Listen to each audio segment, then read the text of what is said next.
دیکھیے گا اس وقت آپ اسلام آباد جا رہے ہیں مہنگائی کے خلاف، ملک کی تاریخ میں اس وقت جو ہے وہ بہت ہی زیادہ مہنگائی ہو چکی ہے. پیٹرول دیکھیں، ڈالر دیکھیں، غریب آدمی جو ہے وہ اس وقت پس رہا ہے. اگر آپ کے مطالبات پورے نہیں ہوتے تو آپ اسلام آباد پہ دھرنا دیں گے یا پھر ختم کریں گے دھرنا؟ انشاءاللہ ہم یہ قافلہ لے کر ابھی تو کراچی سے چلے ہیں نا. انشاءاللہ آپ نے کل سنا ہے ہمارے تک ابھی خبر آئی ہے میڈیا کے ذریعے کہ کل وزیر اعظم صاحب نے بھی اعلان کیا ہے کہ پیٹرول کی قیمتیں ابھی ہمارے چلنے کی انشاءاللہ آپ برکات دیکھیں. ابھی تو ہم انشاءاللہ لاہور تک پہنچیں گے تو سارے مطالبات منظور ہو جائیں گے. ہمیں اسلام آباد جانے کی ضرورت نہیں پڑی. اگر ضرورت پڑی تو انشاءاللہ آپ کو پتہ ہے TLP ہر وہ عمل کرے گی جس سے اس کے مطالبات، اور یہ کوئی ناجائز مطالبات بھی نہیں ہے، قوم کے حق میں مطالبات. اس میں کون سا ایسا مطالبہ ہے جو نہ مانا جا سکے؟ یہ قوم کے مفاد میں مطالبات ہے، قوم کے حق میں مطالبات ہیں.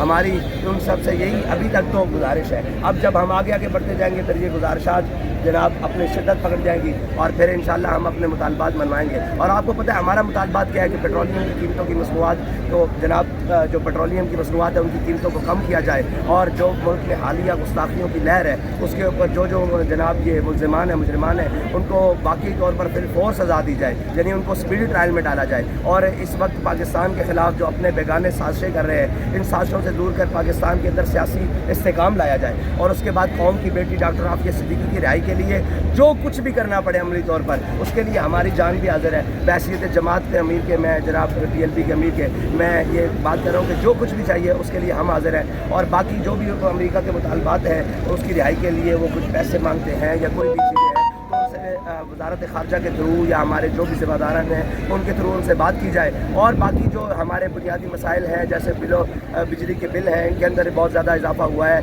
گیس کے میٹرز ہیں ان کا، گیس کے بلز ہیں ان کے اندر اضافہ ہوا ہے. اور اس وقت آٹے کی اور جو بحران جو جناب یہ گندم کا چل رہا ہے ضلع بندی، اس کی کوئی ترتیب کی جائے، گندم کی جو سمگلنگ ہے اس کو بند کیا جائے. بہت سارے